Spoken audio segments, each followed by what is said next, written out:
আসসালামু আলাইকুম। Systematic math স্কুলের পক্ষ থেকে আপনাদের সবাইকে স্বাগতম। আমি মোহাম্মদ তরিকুল ইসলাম। আজকের ভিডিওতে যে বিষয়টি আলোচনা করব সেটি হলো অষ্টম শ্রেণীর গণিতের প্রথম যে অধ্যায়টি আছে সেই অধ্যায়টি সম্পর্কে, অর্থাৎ প্যাটার্ন সম্পর্কে। আজকের ভিডিওর পর্ব হলো 1।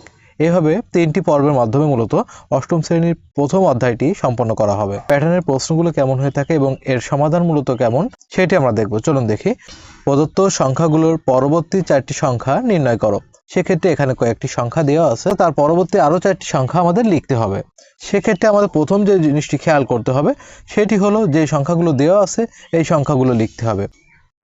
প্রদত্ত সংখ্যা দেওয়ার পর আমরা এই মানগুলো দিব। প্রথমে 3 কমা দিয়ে দিব 10, তারপর কমা দিয়ে দিব 17, তারপর কমা দিয়ে 24, তারপর কমা দিয়ে দিব 31, তারপর কমা দিয়ে ডট ডট ডট। এবার আমরা লিখব হলো পার্থক্য। পার্থক্য কিভাবে নির্ণয় করবো বন্ধুরা? এই দুটি মান বিয়োগ করে যেটি হবে সেটি মূলত পার্থক্য। 3 আছে কত হলে 10 হবে? 7 হলে। এবার 10 আছে কত হলে 17 হবে? 7 হলে। 17 আছে কত হলে 24 হবে? 7 হলে। এবং 24 আছে কত হলে 31 হবে? 7 হলে। সেক্ষেত্রে আমরা দেখতে পাচ্ছি যে প্রতি ক্ষেত্রে পার্থক্য আছে হলো 7। তাহলে আমরা বুঝতে পারছি যে 3-এর সাথে 7 যোগ করে 10, 10-এর সাথে 7 যোগ করে 17। ঠিক সেম ভাবে পরবর্তী 4টি যদি আমরা নির্ণয় করি তাহলে 31-এর সাথে 7 যোগ করতে হবে, যেটি পাবো। তারপর তার সাথে 7 যোগ করে যেটি পাবো, এভাবে করব। সেক্ষেত্রে আমরা পরবর্তী 4টি সংখ্যা নির্ণয় করব। পরবর্তী 4টি সংখ্যা যেভাবে নির্ণয় করব, সর্বশেষ সংখ্যা ছিল হলো 31। তাহলে আমরা 31-এর সাথে এই 7 যোগ করব। তাহলে 31 আর 7 যোগ করলে আসে হলো 38। এর পরবর্তী মানটি নির্ণয় করার সময় 38-এর সাথে 7 যোগ করতে হবে। তাহলে 38 যোগ হলো 7, 38 আর 7 যোগ করলে আসে হলো 45। এরপর আমরা 45-এর সাথে 7 যোগ করব। 45-এর সাথে 7 যোগ করলে আসে হলো 52। এবার আমরা এই 52-এর সাথে 7 যোগ করব, কেননা প্রতি ক্ষেত্রে পার্থক্য হলো 7। 7 যোগ করব, তাহলে আসে হলো 59। বন্ধুরা, এভাবে আমরা পরবর্তী 4টি সংখ্যা নির্ণয় করব। কিন্তু যদি আমাদের এভাবে পরবর্তী 4টি সংখ্যা না আসে, যদি বলে 100তম সংখ্যাটি কত হবে বা 150তম পদের মান কত হবে, সেক্ষেত্রে আমরা যেভাবে নির্ণয় করব, তখন আমরা সহজে যেভাবে করব, আমরা একটি বীজগাণিতিক রাশি নির্ণয় করে নিব। কিভাবে? এই যে মানটি পেলেন এই মানটি দ্বারাই বীজগাণিতিক রাশি। এই বীজগাণিতিক রাশি নির্ণয় করার ক্ষেত্রে মনে রাখতে হবে যে এই যে পার্থক্য পাওয়া গেল, এই পার্থক্যের সাথে আমাদের ক গুণ করতে হবে। অর্থাৎ পার্থক্য ছিল 7, এর সাথে ক গুণ করব। ক আমরা গুণ করব। করার পরে দেখব মূলত আমরা বীজগাণিতিক রাশি পূর্ণাঙ্গভাবে করার জন্য প্রথম পদ নির্ণয় করব। সেক্ষেত্রে প্রথম পদ নির্ণয় করতে গেলে ক এর স্থানে হবে হলো, এর স্থানে হবে প্রথম পদের জন্য 1। তাহলে 7 কিন্তু দেখা যাচ্ছে যে প্রথম পদে যে মানটি ছিল সেই 7 না হয়ে আছে 3। তার মানে হলো এখানে 4 কম আছে, এখানে 4 কম আছে। সেক্ষেত্রে আমরা এখান থেকে 4 বিয়োগ করব। তাহলে আমরা উপরের থেকেও 4 বিয়োগ করব, 4 আমরা বিয়োগ করব। তাহলে আমরা যে সূত্রটি পাই সেটি হলো 7ক বিয়োগ 4। বন্ধুরা, এখন আমরা দেখব দ্বিতীয়তম যে মানটি আছে সেটির সাথে এই 10 মেলে কিনা। অর্থাৎ দ্বিতীয় যখন হবে তখন এই ক এর স্থানে হবে 2। 7 দুগুণে 14, 14 থেকে 4 বিয়োগ যদি আমরা করি তাহলে আসে 10। এই যে 10। এবার আমরা তৃতীয়টি দেখব। তৃতীয় যখন ধরবো তখন ক এর স্থানে হবে 3। অর্থাৎ ক যেহেতু চলক, সেহেতু যে পদেরই মান নির্ণয় করবো না কেন, ক এর স্থানে সে মানটি হবে। 3 গুণ 7, 3 7 21, 21 থেকে 4 আমরা বিয়োগ করব, তাহলে আসে 17। অর্থাৎ তৃতীয় পদের মান হলো 17। এভাবে আমরা বীজগাণিতিক রাশিটি নির্ণয় করে নিব। তাহলে আমরা খুব সহজে আমাদের যততম পদের মান নির্ণয় করতে বলুক না কেন, আমরা নিজেরাই করতে পারবো। বন্ধুরা, ধরুন এই প্যাটার্নটির 100তম পদের মান নির্ণয় করতে বলছে। সেক্ষেত্রে আমরা যেভাবে নির্ণয় করব, সেক্ষেত্রে আমরা ক সমান ধরে নিব হলো 100, কেননা ক বলতে বোঝায় চলক। ক সমান 100 হলে 100তম পদ। এই 100তম পদ নির্ণয় করার সময় আমাদের মনে রাখতে হবে সূত্রটি, অর্থাৎ 7ক বিয়োগ হলো 4। এখন আমরা 7 দিব, গুণ ক এর স্থানে আমরা দিব হলো 100, তারপর আমরা বিয়োগ দিব হলো 4। 7 আর 100 গুণ করলে আসে হলো 700 বিয়োগ 4। 700 থেকে 4 আমরা বিয়োগ করলে আসে হলো 696। অর্থাৎ 100তম পদের মান হলো 696। বন্ধুরা, এভাবে 100, 200, 300 যাই হোক না কেন সেই তম পদের মান আপনারা নির্ণয় করতে পারবেন। বন্ধুরা, চলুন পরবর্তী অঙ্কটি সমাধান করে মূলত আমরা আরও একটু এই বিষয়টির জটিলতা ক্লিয়ার করি। চলুন দেখি। প্রদত্ত সংখ্যাগুলোর পরবর্তী 4টি সংখ্যা নির্ণয় করো। সেক্ষেত্রে এখানে কয়েকটি সংখ্যা দেওয়া আছে, পরবর্তী 4টি সংখ্যা নির্ণয় করতে বলছে। সেক্ষেত্রে আমরা প্রথমে লিখব হলো প্রদত্ত সংখ্যা।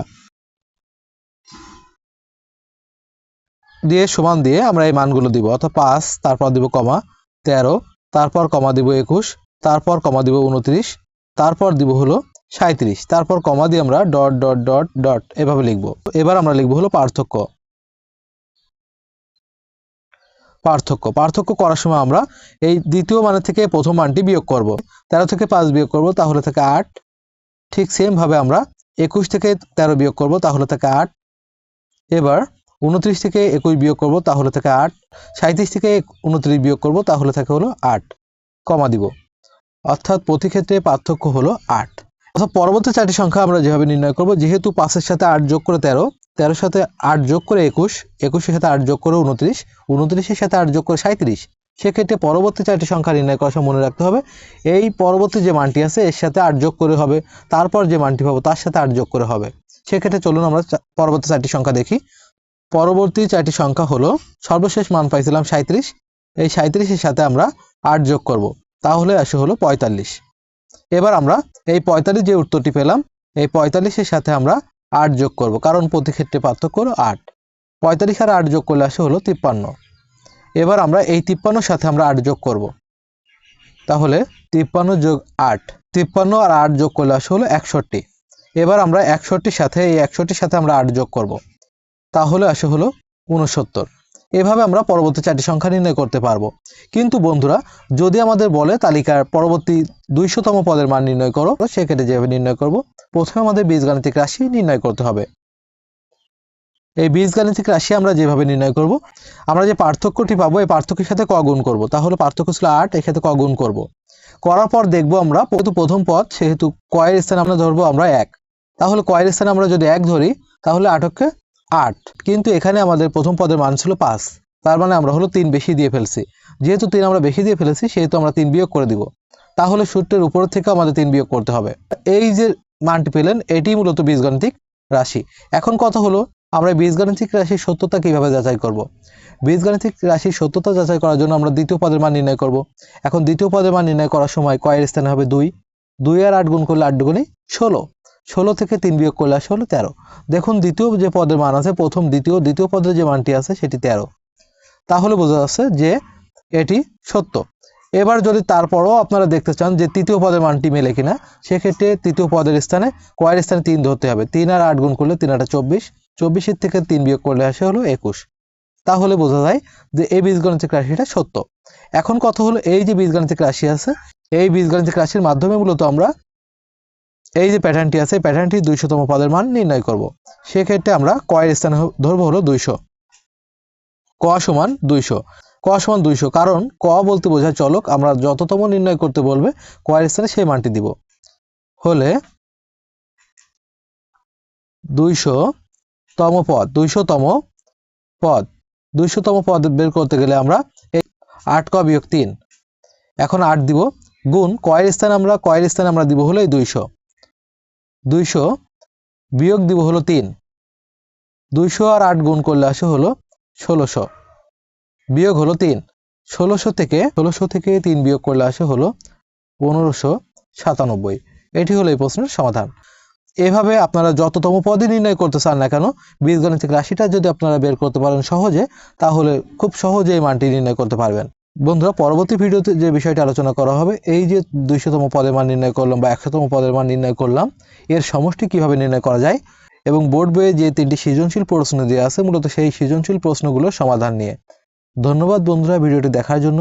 যদি ভিডিওটি ভালো লাগে লাইক কমেন্ট শেয়ার করবেন। আর যারা নতুন আছেন, ভিডিওটি দেখছেন, ষষ্ঠ থেকে দশম শ্রেণীর সকল গণিতের সমাধান পেতে আমার আইডিটি ফলো দিয়ে রাখবেন।